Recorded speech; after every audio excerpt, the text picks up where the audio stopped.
He always said the rich don't get wet. They learn to walk between the raindrops. I believed him at first. I believed his luck was grit, his timing was genius, his appetite was a kind of holy hunger that built skyscrapers out of air. I believed the little lies because they were wrapped in big promises. And I was in love with both. I remember the first time I saw him count money, the way a chef salts a steak. Pinch and release, instinct, muscle memory. We were 24, drunk on possibility and cheap champagne in a one-bedroom that smelled like paint and basil. He told me he would buy me a house with a door so heavy it sang when it opened. He told me we would be untouchable. He forgot to mention that untouchable often means unaccountable, and unaccountable usually means criminal. I'm not going to skip to the end. You deserve to know how a person becomes a storm. It started with wind, little breezes that lifted the curtains, convenient cash that appeared when we needed it most, a consulting check from a shell company with a mighty name, Archangel Advisory. Just a tax vehicle, he said, laughing, kissing me on the forehead. I didn't know what a tax vehicle was. I pictured a car made of receipts. He said it kept things clean. I didn't know clean could be so dingy. His first big play was a logistics startup that never delivered a thing. He raised money on a deck that had more runway than a dozen airports. Terms like last mile optimization and predictive throughput floated around our house like helium balloons. We were too giddy to tie down. I hosted the investor dinners, heirloom tomatoes, burrata that tore like silk, wine that made men confess their worst impulses with a grin. They called me his anchor. Sometimes I think anchors drown ships as often as they save them. The startup failed, publicly and beautifully. A swan that forgot how to be a bird mid-flight. He walked away richer. Carve-outs, he said, knocking his knuckles on the table, as if the wood itself should applaud. Downside protection. I smiled and swallowed the word how, because good wives don't chew their husbands' victories into statistics. We moved 3 times in 5 years. The doorman learned our names before the neighbors did. My closet filled with dresses that felt like costumes. I grew fluent in the language of privilege. How to complain about a tasting menu. How to pretend the second home didn't feel like a spare heart on ice. I used to think love was a shield. Now, I know it's a mirror. It reflects the person you are when no one is watching, and the person you become when everyone is. His affair began the night I mistook a perfume for a candle. Gardenia, sugar, a sweetness that clung to his suit jacket like an apology with perfect lipstick. New assistant, he said, shrugging out of his coat, handing me a box from Cartier like a magician, distracting a child while he palms the coin. We're upgrading the scent profile at the office. It wasn't the first lie, and it wasn't the last. It was the one that taught me to trace a smell back to its source. Her name was Teresa, and she posted her life in squares. I found her by accident, the way a wave finds a rock that thinks it's hidden. She took photos from hotel rooms I recognized. The veined marble bathrooms, the ocean that looked like lacquer, the city that glittered as if it were trying to sell me itself. Caption: work hard, stay soft. In the reflection of her sunglasses, a man's hand, his watch, our watch. I didn't confront him. Not yet. I wanted to know what kind of man he was when he thought no one was listening. I learned to listen the way thieves listen for the click inside a safe. You can hear the truth if you stand very still. He kept his secrets in plain sight, filed under normal. A laptop with two desktops, one for me to admire, one that slid across the screen when he swiped 3 fingers left and exhaled. A phone that never died because it had a twin I rarely met. Bank statements that came to a P.O. box he called a mail service, as if the USPS were an accomplice and not a mirror. I learned the little tricks of the rich, how shell companies are like Russian dolls, one inside another, smiling wooden faces with painted blush, hiding hollow bellies. How charitable advisory funds can be more advisory than charitable. How a bridge loan can connect two islands that were never supposed to touch. It's strange. The moment you realize you're not a wife, you're a witness. I started taking pictures, not for court yet, for myself. To remind myself I wasn't losing my mind. Photographs of invoices from companies with names that sounded like prophecy. Meridian, Apex, Aurora. Every one of them controlled by a trust he never mentioned. A trust that bloomed like algae in dark water. Notes scribbled in my own hand. Dates, amounts, wire memos, consulting services, asset relocation. It turns out crime loves euphemism more than poetry ever could. You're thinking I should have left the minute I knew about Teresa.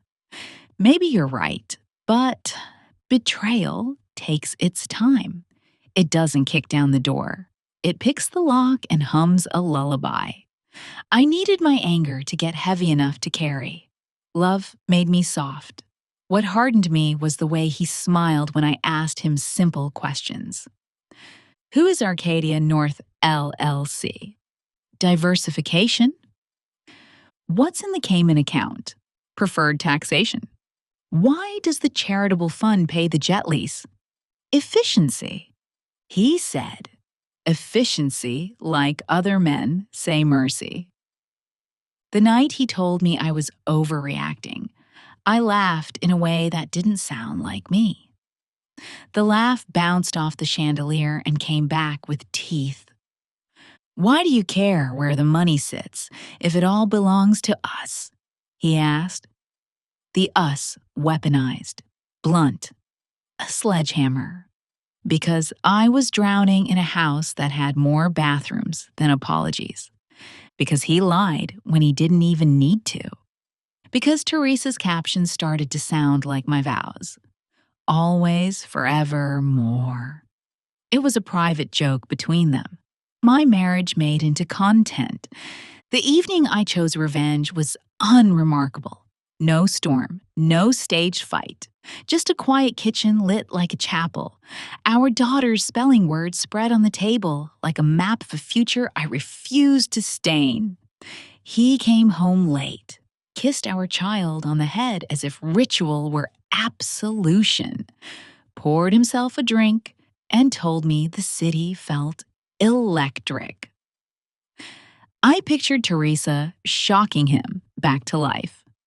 I kissed our girl goodnight, tucked the blanket under her chin, and went downstairs to the office he forbid me to organize. I opened drawers like doors in a body, muscle, bone, memory, and lined up the evidence on the mahogany like a surgeon laying out instruments. I wasn't breaking. I was articulating. I made 3 lists: what he owned publicly, what he owned privately, what he thought lived in silence. I called an old friend who left law for journalism when truth began to taste better than victory. We hadn't spoken in years. I told her everything I could prove. Take a breath, she said, the kind of voice people use to talk jumpers down from bridges. Are you sure about the cost? Yes. Are you sure about the blast radius? No. Start with documents, not stories. So I did. Every wire, every invoice, every email that said one thing and meant another. I learned words I wish I didn't know, like layering, how money hides under money until it looks like a blanket and not a trap. I learned to map entities like constellations. I learned to stop crying. My friend's newsroom was a hive. They were kind. They were exact. They told me to go home and act normal. That sentence tasted like poison, but I did as instructed. I made dinner. I laughed when I had to. I let him hold me for 3 nights while the reporters traced his false fronts like a finger following a scar. The story broke on a Tuesday. The headline was a scythe. Philanthropist's fortune tied to fraud. How his name used charities to launder millions. There were graphs that looked like spider webs. There were quotes from experts who didn't know him and knew him better than I ever did. There were screenshots of filings. The comments were a stadium. He read it at the table. He didn't breathe. He looked up at me, and for a second, he wasn't a man. He was a cornered animal that had once been fed from the hand, and now smelled the trap on my skin. "What did you do?" he asked, his voice low, as if the walls had ears, and he finally believed in listening. "I told the truth," I said. He laughed, not the kind that lifts rooms, the kind that breaks glass. "You just ended your life," he said. "No," I said, and my hands were steady. "I ended yours." He threw his glass. It shattered against the counter. Our daughter screamed upstairs. We both froze at the sound of our own failure. This is not where I ask you to cheer. This is where I tell you the cost. The next weeks were hell. Reporters at the gate, lawyers at the door, friends who became ghosts, ghosts who became friends. I slept in the guest room with the television on low, as if strangers murmuring could keep the dark from inventing voices. The feds moved slow until they didn't. One morning, the house was full of windbreakers and polite hands touching everything we owned. He called it a witch hunt. He called it envy. He called me hysterical. The agents called him sir and asked for the passwords. He pretended not to know. He smirked and said he'd call his attorney. They smirked and handed him a warrant. In the quiet after the hurricane, my daughter asked me why I was crying at the sink. "Because grown-ups make mistakes," I told her, "even the ones we love." "Is Daddy going to jail?" she asked. "I don't know," I said, because I couldn't teach her honesty with a lie. "But we're going to be okay." She nodded, the way children do when they're trying on belief like a sweater that doesn't fit yet. I left within a month. People think a marriage ends when someone yells, "I'm done." But mine ended when I zipped a suitcase and the sound felt like a verdict. He didn't stop me. He was too busy being photographed walking into buildings that made him look small. We moved into an apartment with a view that showed me a city I'd never really seen. People in windows living lives that had nothing to do with scandal or jets. A neighbor who watered my plants when I forgot how to care for anything green. The radiators hissed like old women gossiping. The heat was honest. I got a job tutoring. 4th grade math felt like the purest form of order. Numbers that behaved, rules that explained themselves, equations that admitted when they were wrong. I found a rhythm.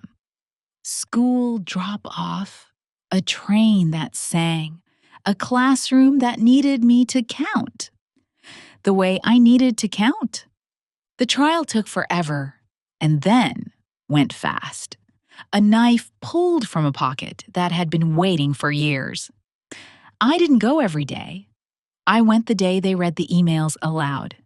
I needed to hear the words that broke us in someone else's mouth. He didn't look at me. He didn't cry. He took the verdict like a man who still believes in raindrops and dodging. After my friend, the reporter, took me for coffee in a diner that smelled like butter and relief. You saved a lot of people money, she said. You saved some people their houses. I burned mine down, I said. You evacuated first, she said back, and I think that sentence rebuilt a rib. Teresa disappeared. Her squares went dark. Sometimes, late, I type her name into a search bar and find nothing but older versions of a woman who once thought she was stealing a man and didn't understand she was stealing a bomb. Will you hate me if I tell you I miss him some mornings? Not the man he became, the man he pretended to be, when we were poor and generous, when his laughter made me feel like the world was a fruit we could split with our hands. Love doesn't vanish like smoke. It calcifies into something you learn to live around. People ask if I did it for revenge or justice. I think I did it for clarity.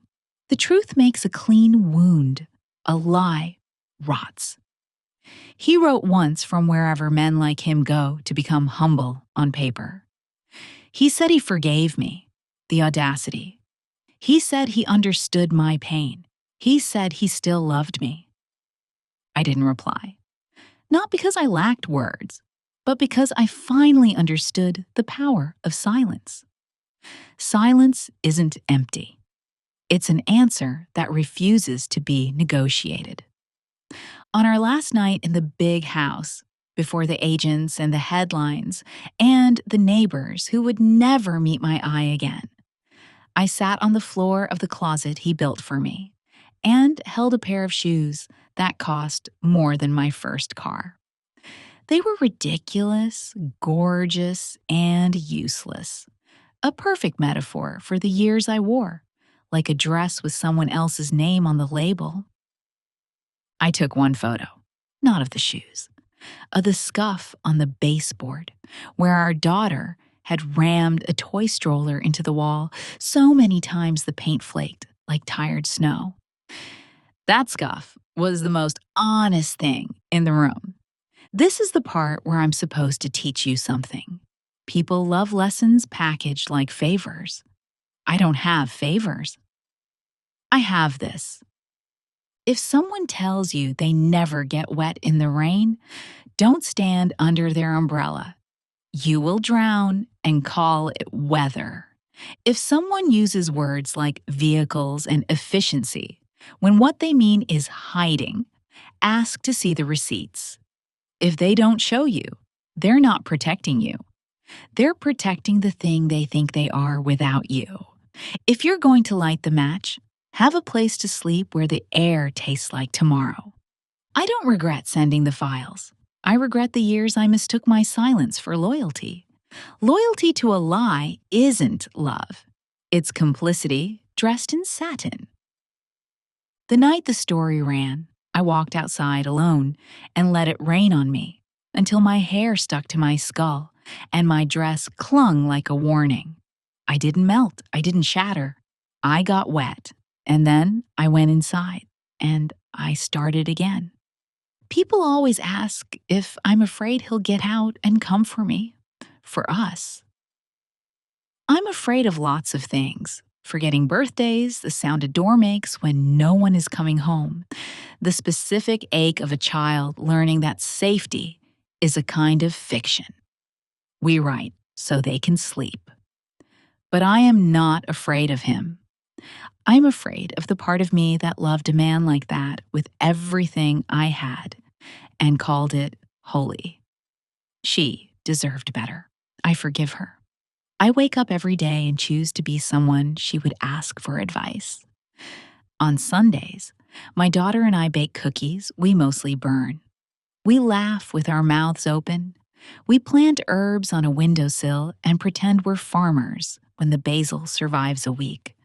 We stand in the rain sometimes, just because we can. Just because we know now that getting wet is not the end of the world. It's proof we live in one. Dive into stories that stir your soul. Jackie Smith.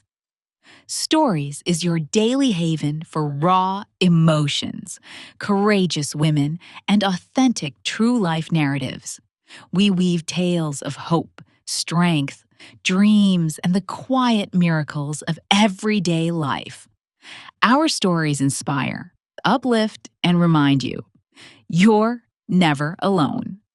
Subscribe now to experience a fresh, heartfelt chapter every day that sparks wonder and connection. Join our community and be part of the journey.